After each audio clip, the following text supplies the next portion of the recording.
Pourquoi est-ce que je parle à un mur lorsque je m'adresse à mon ado et que je lui demande, par exemple, d'arrêter de sortir le soir? Pourquoi est-ce que je me replie sur moi-même et que je me renferme complètement lorsque, par exemple, je me prends un scud au boulot?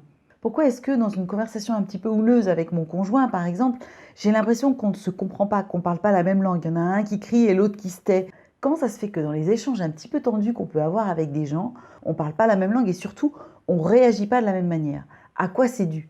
Qu'est-ce que ça veut dire? Qu'est-ce que ça dit de nous? Qu'est-ce qu'il y a derrière ces réactions-là? Qu'est-ce qui fait qu'effectivement on ne peut pas communiquer, on ne peut pas se parler, on ne peut pas se comprendre et donc on peut pas et donc très souvent on n'arrive pas à résoudre les problèmes? Comment est-ce qu'on peut essayer de contourner ou d'utiliser ces phénomènes pour pouvoir apaiser les relations qu'on peut avoir avec les autres? C'est ce qu'on va voir aujourd'hui dans cette vidéo.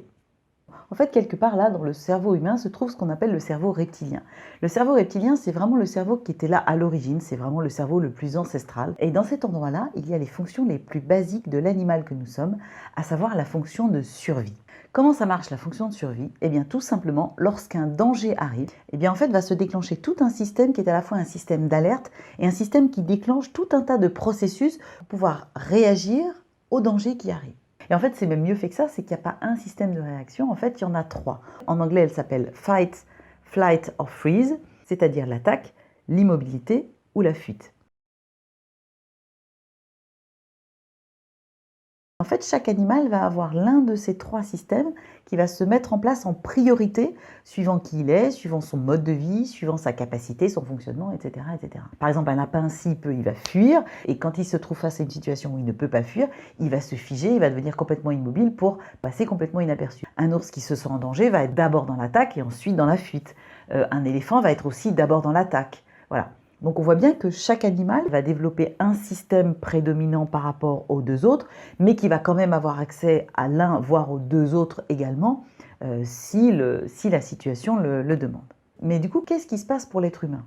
Parce qu'en réalité, on ne va pas se mentir, l'être humain, il est quand même assez rarement en danger de vie ou de mort. Alors bien sûr que ça peut arriver, mais dans notre vie quotidienne, c'est assez rare. Et en fait, l'être humain, n'ayant plus finalement de prédateurs qui le mettent en danger de mort, quel est devenu le prédateur principal de l'être humain? Eh bien, c'est l'autre être humain. C'est-à-dire que l'autre est a priori un prédateur pour chacun de nous. Et le danger qui était avant un danger de mort, c'est-à-dire que la question était de vivre ou de mourir face à un prédateur, aujourd'hui, c'est devenu aimer ou ne pas être aimé.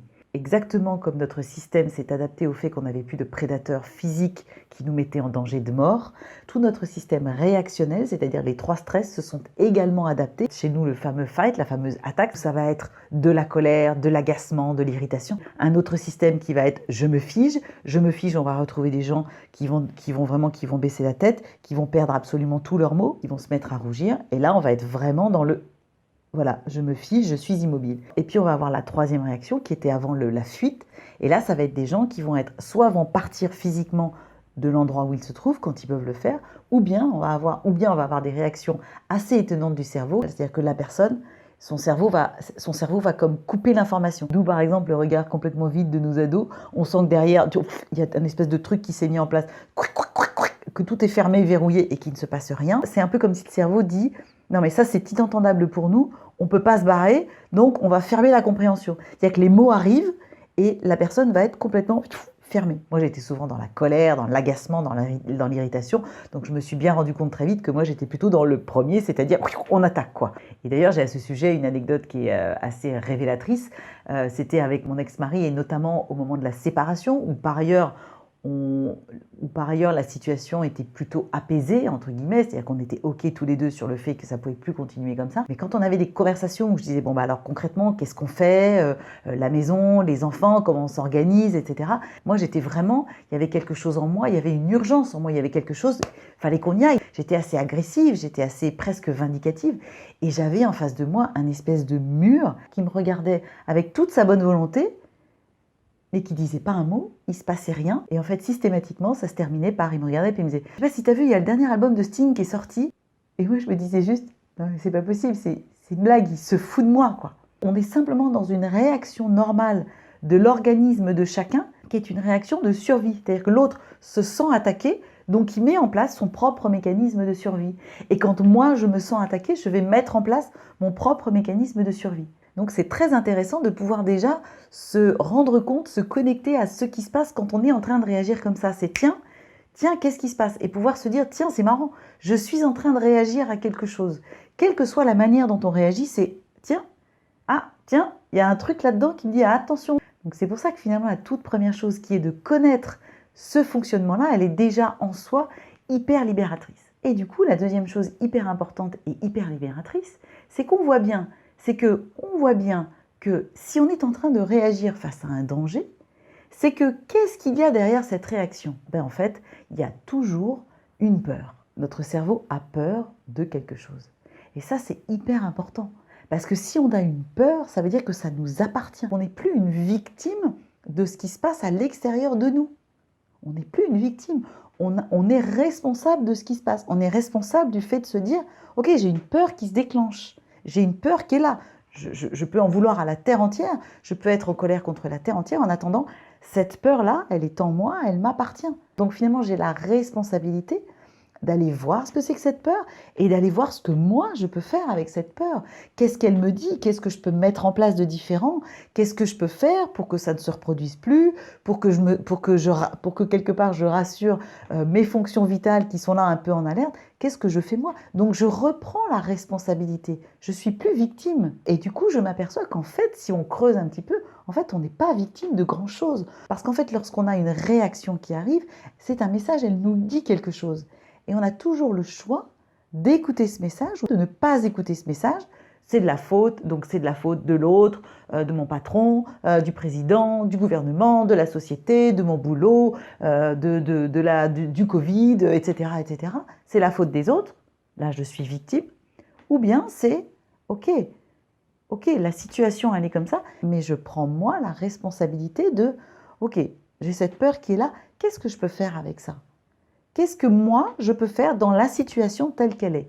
Qu'est-ce que je peux faire? Donc, je reprends le contrôle de ma vie. Les messages, ils arrivent. Ce sont mes messages. C'est mon corps qui me dit quelque chose. Et il me dit quelque chose d'important. Il me dit, je suis là pour toi, je m'occupe de toi, écoute ce que je te dis et fais quelque chose. Il n'en a rien à foutre des autres. Moi, c'est le deuxième truc que j'ai vraiment trouvé génial. C'est, non mais en fait, j'ai à l'intérieur de moi des trucs qui sont là et qui veillent sur moi. Mais c'est vraiment trop cool, quoi. Donc, je découvre qu'il y a tous ces mécanismes qui se mettent en place. 2, je découvre que je ne suis pas du tout victime, que tout est là pour moi, que j'ai en moi tout ce qu'il faut pour réagir, m'adapter, etc. Et troisièmement, du coup, évidemment, c'est, bon, ok, qu'est-ce que je fais avec cette peur? Qu'est-ce qui serait bon pour moi? Qu'est-ce qui serait ok pour moi? Qu'est-ce qui ferait que tous mes signaux d'alerte, là, ils baisseraient en intensité? Et c'est là qu'on peut commencer. Et vous savez qu'avec moi, ça finit toujours comme ça, par s'amuser avec notre cerveau. Posez la question à votre cerveau. Imaginez cette partie de vous-même qui vous a envoyé les messages. À quoi elle ressemble? Quelle tête elle a? Est-ce que c'est une image qui vous vient? Est-ce que c'est juste une voix? Comment ça se manifeste? Et puis une fois que vous l'avez, posez-lui la question. Ok. Alors du coup, c'est quoi cette peur? Okay. Et qu'est-ce que moi je pourrais mettre en place pour que toi là-dedans, là, qui est en train de me dire qu'il y a quelque chose qui ne va pas, pour que tu enlèves les signaux et que tout soit ok. Vas-y, dis-moi, qu'est-ce que je peux mettre en place là, tout de suite, maintenant? Puis vous verrez bien ce qui se passe. Puis peut-être que des fois, la réponse, elle ne vient pas tout de suite. Mais vous allez ouvrir un bouquin, vous allez ouvrir un magazine, et pof, vous allez avoir un mot, une phrase, où vous allez vous dire « Ah, c'est ça !» Votre cerveau, votre corps, tout ce qu'il veut, c'est que vous soyez en vie, et que vous soyez en super bonne vie. Et puis franchement, mais amusez-vous, éclatez-vous.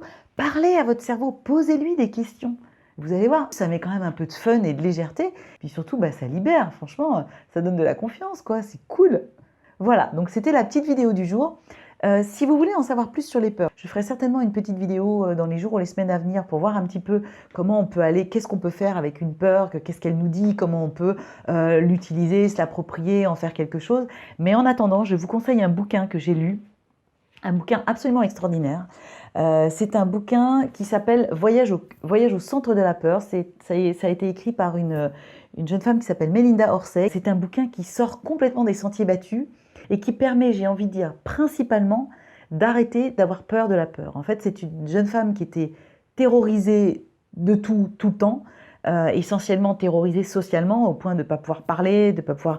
Enfin voilà, elle avait vraiment presque une phobie sociale et elle a choisi à un moment donné de surmonter tout ça, de dépasser tout ça. L'hypnose l'a bien sûr beaucoup aidé et c'est vraiment un bouquin génial. Donc Melinda Orsay, Voyage au centre de la peur, je vous le recommande absolument. Voilà, c'est tout pour aujourd'hui. Encore une fois, merci beaucoup de votre attention. Si vous voulez en savoir plus sur qui je suis, comment je travaille, si vous souhaitez échanger avec moi ou prendre rendez-vous. Vous retrouverez comme d'habitude toutes mes coordonnées dans la description de la vidéo, mon site web, ma page Facebook, mon adresse mail, etc., etc. Et puis d'ici là, comme d'habitude, jouez avec votre cerveau, amusez-vous, faites-vous plaisir, faites vos propres expériences et laissez-vous porter. Franchement, c'est trop cool. Merci à vous.